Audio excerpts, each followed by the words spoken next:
Bonjour, moi c'est Ophélie, je travaille au Super U de Plestin-les-Grèves. Je suis, RH et chargée des réseaux sociaux, community manager. De par mon environnement professionnel, besoin de beaucoup de clés et du coup, ce soir, on va parler, je pense, notamment de créativité, ce qui me parle beaucoup, du part des réseaux sociaux. Il faut toujours être très créatif, dans le community management et aussi, de la concentration et toujours savoir rebondir, avec les ressources humaines. Donc je pense que je vais avoir beaucoup de conseils, vraiment intéressants à voir ce soir. J'en ai entendu parler, mais j'ai jamais fait et c'est pour ça aussi que, ouais, je voudrais découvrir ça, c'est sympa de trouver ça, petit groupe. Bonjour, je suis Orima, je suis project manager et spécialiste en planification stratégique. Je suis aussi coordonnatrice d'espace au BHZ Coworking. En fait, les sujets me parlent beaucoup quand on parle d'apaiser notre pensée en fait pour devenir plus créative. Mais je pense qu'on est toujours dans cet temps-ci, on est comme dans une course en fait. Il y a plein d'idées qu'on a dans la tête et je pense qu'il faut prendre du recul. Et j'aimerais avoir des techniques, en fait, pour faire ça. Voilà, donc c'est pour ça que je suis là aujourd'hui. Alors, je suis Fiona Margueron, je suis formatrice d'anglais et animatrice d'ateliers de plantes médicinales. Alors, j'ai reçu, en fait, un peu la pub pour l'événement, et puis là, je trouvais que ça me parlait, franchement, apaiser le mental, et c'est exactement ça. Le thème me plaisait. Il y a très longtemps, lors de ma grossesse, en fait, et ça marchait super bien. Je trouvais ça vraiment chouette. Je pense que j'ai dû en faire une fois depuis, et oui, ça apaise énormément. Ça avait bien marché. Donc voilà, ça me parle. Je suis Michelle Cooney et je suis traductrice. Je traduis du français et du breton vers l'anglais, ma langue native, et je suis spécialisée dans le tourisme, le commerce et la Bretagne et tout ce qui touche à la culture et la langue bretonne. J'ai vu l'atelier sur LinkedIn et apaiser son mental, ça me parle. Voilà, en tant qu'entrepreneur, on a besoin de trouver cet équilibre. Et donc, je vais voir ce que je retiens de ce soir. J'ai déjà testé une fois et j'ai bien aimé, mais j'ai pas cherché à faire plus.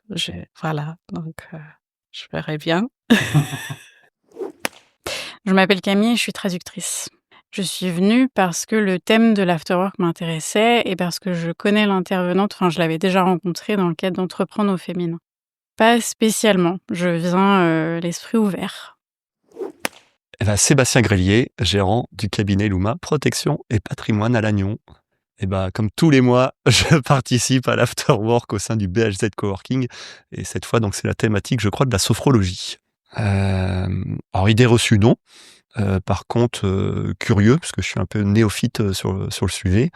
Et puis, une attention particulière, je pense que la sophrologie tourne autour de la gestion du stress. Et quand on est chef d'entreprise, malgré tout, c'est toujours bien d'avoir des petits tips pour gérer le stress du quotidien. Donc, voilà, ça peut être que bénéfique. Alors, je suis Anne-Cécile Offrette et je suis hypnothérapeute au BHZ Coworking. Je suis là pour découvrir l'atelier d'Élodie, qui est sophrologue. Découvrir et passer un moment d'échange. Je suis Rosaine, formatrice réseaux sociaux et également social media manager pour le BHZ Coworking et également chargée d'événementiel aussi pour le coworking. Je suis venue ce soir pour découvrir l'atelier d'Élodie. Ça m'intéressait, la thématique en fait m'intéressait parce que apaiser son mental pour développer ses capacités, ça m'intéresse dans la mesure où j'aime la méditation, j'aime les exercices aussi de respiration et je voulais voir le point de vue d'Élodie en tant que sophrologue. Des habitudes de respiration, ouais. Après des habitudes de sophrologie, globalement, sinon pas tant. Alors, donc je m'appelle Élodie Burle, je suis sophrologue. Donc j'accompagne aussi bien en individuel qu'en groupe. Donc plutôt sur tout ce qui est gestion du stress, gestion des émotions, prévention aussi de l'épuisement professionnel, personnel. Donc voilà un petit peu sur toutes ces thématiques. Alors aujourd'hui, l'atelier, c'était sur la thématique apaiser mon mental pour développer mes capacités.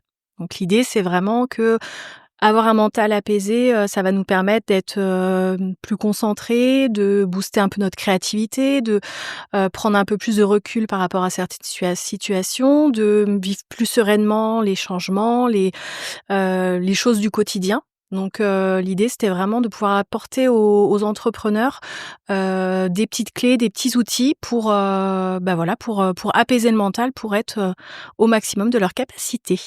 Alors du coup, en fait, en sophrologie, on utilise, déjà la respiration.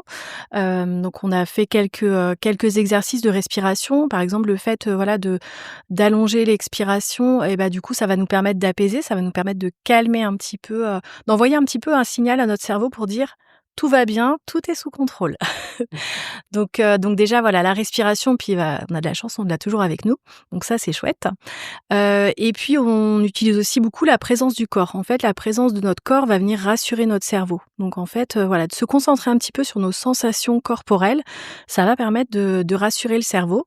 Donc c'est des petites choses qu'on peut faire dans le quotidien, s'accorder des fois 2 petites minutes juste pour fermer les yeux, juste pour sentir la présence de notre corps et puis juste pour sentir notre respiration. Toujours, en fait, on se dit toujours comme si on découvrait pour la première fois toutes nos sensations. Et du coup, tout ça, ça va permettre de nous apaiser. Et puis, on a fait aussi d'autres types d'exercices où on utilise aussi un lieu ressource, un endroit qui nous apaise et du coup, qui va nous permettre de ramener des sensations positives en nous, de revivre à travers nos 5 sens, toutes les sensations qu'on ressent dans cet endroit qui nous apaise. Je les ai sentis intéressés, puis du coup, on a essayé d'avoir des échanges aussi parce que ça fait partie aussi du processus en sophrologie d'exprimer ce qu'on ressent, toujours sans jugement de ces sensations, de ces ressentis. Donc voilà, un public qui était plutôt intéressé et puis, on a fini, l'atelier en essayant de se poser la question, comment on peut inclure ça dans notre quotidien? Donc voilà, on a pu avoir quelques échanges déjà sur ce que certains mettaient en place et puis, sur ce qu'ils imaginent qu'ils pourraient mettre en place, prochainement en se disant: je peux intégrer ça». Donc toujours en se disant que pour la routine, apaisement, faut que ça soit facile, faut que ça soit réalisable. On se rajoute pas une charge mentale, donc si on peut prendre que 2 minutes, on prend 2 minutes et du coup, de se poser vraiment la question: où je peux le faire, quand je peux le faire et qu'est-ce que je peux faire? Donc voilà, on a eu tous ces petits échanges donc très intéressants et un groupe qui était dans l'échange donc c'était très, très chouette.